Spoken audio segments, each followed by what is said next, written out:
All right, everyone, ready to dive into another mystery. Today, we're taking on the Bermuda Triangle, and we've got a stack of research to get through. We've got excerpts from history.com and all this interesting apples. Interesting, even a National Geographic video transcript. Oh, and a Discover Magazine article, too. So, are you ready to get lost in the weeds with us on this one? Let's do it. The more sources, the better, Yeah. right? I mean, this whole thing about the Bermuda Triangle being this tiny little area, yeah, no, we're talking 500,000 square miles. Huge. Seriously. Okay, so picture this. You've got Miami, Bermuda, and Puerto Rico, all forming this giant triangle in the ocean. That's the Bermuda Triangle. And it's swallowing up ships and planes like it's going out of style. But here's the thing. This isn't some new fad, It's like way older than its catchy name lets on, Like Christopher Columbus, yeah, that guy, he was already freaking out about weird stuff happening out there in the 15th century. Lights in the sky he couldn't explain, his compass going haywire. Sounds familiar, right? Totally. I mean, anyone who's ever used a compass, even like a cheap one on a hiking trip, knows they can be kind of wonky. But Columbus was dealing with some next-level compass issues. Speaking of which, isn't it kind of wild that the name Bermuda Triangle is, not even that old? Right. I mean, we think ancient mystery, but it's really a 1964 invention thanks to some creative writing in a pulp magazine. But hey, it's stuck, and now we've got this whole mythology built around it. Speaking of mythology, what about the USS Cyclops?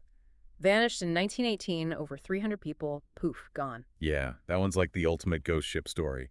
And they weren't even sailing into a storm or anything. Good weather, calm seas, then silence. It's the lack of a distress call that gets me. Like, if they saw something coming, wouldn't they have at least tried to radio for help? And get this, two of the Cyclops' sister ships vanished later on, sailing the same route. Coincidence?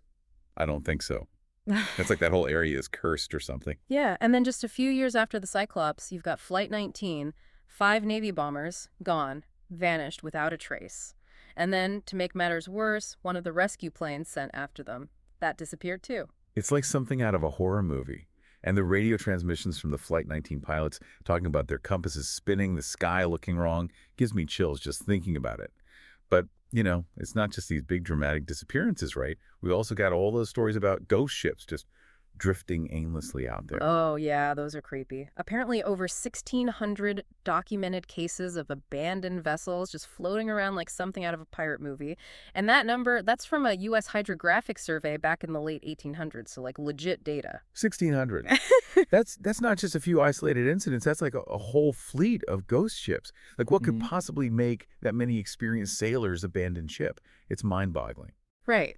Imagine you're sailing along and then suddenly everyone on the crew decides, you know what, let's just jump overboard and see what happens. It makes no sense, especially when you've got cases like the Carol A. Deering, a schooner found perfectly intact but completely empty. They even had a meal all laid out ready to eat. Spookiest thing ever. Right. It's enough to make you want to believe in sea monsters or some kind of underwater alien base that's snatching up ships and planes left and right.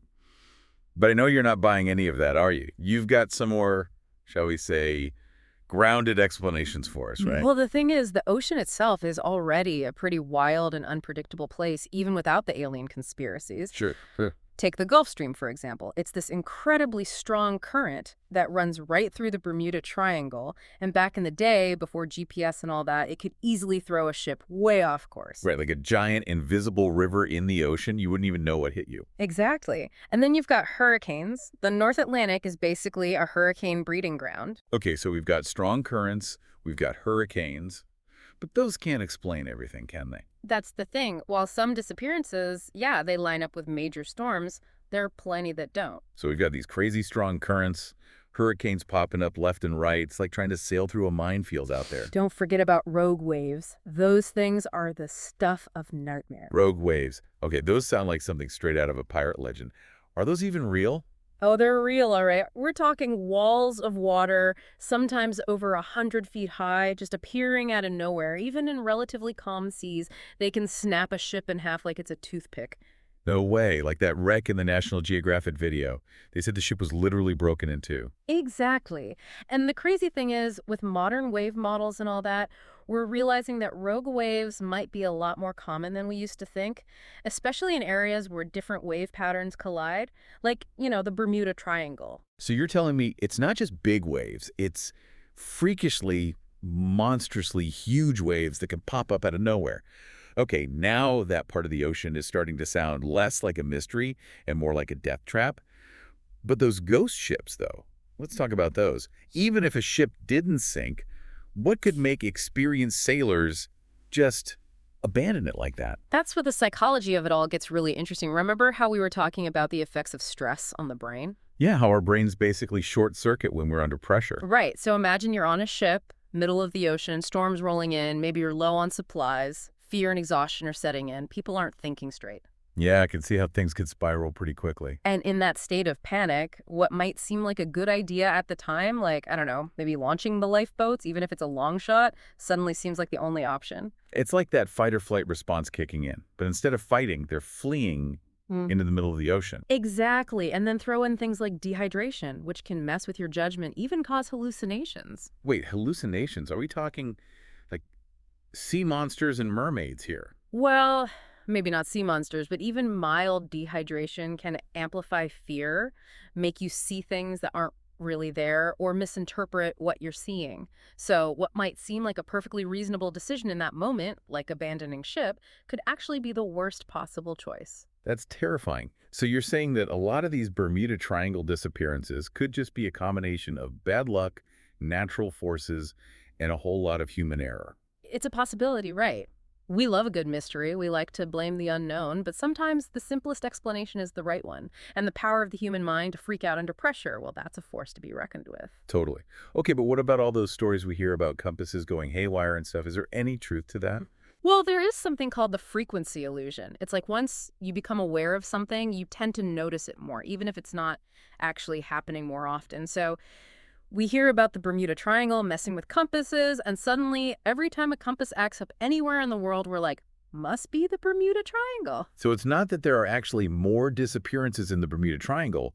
It's just that we're more likely to notice them and attribute them to some mysterious force because of all the hype. Exactly. And that 1964 article we were talking about, that just primed everyone's brains to see the Bermuda Triangle as this spooky, mysterious place. It's like a self-fulfilling prophecy. Yeah. We believe it's a dangerous place, so every time something bad happens there, it just reinforces that belief.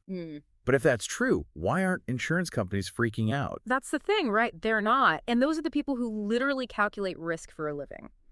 If the Bermuda Triangle was really this black hole for ships and planes, you better believe insurance premiums for sailing through there would be sky high. That's a really good point. So maybe the real mystery here isn't the Bermuda Triangle itself, but why we're so obsessed with it. It's a fascinating thought, isn't it? Maybe we need a little mystery in our lives, something to keep us on our toes. It's like we set out to find a spooky sea monster, and instead we found a whole bunch of fascinating science and psychology. And isn't that more interesting, in a way? I mean, sea monsters are cool and all, but uncovering the real reasons behind these mysteries, that's way more satisfying. Totally.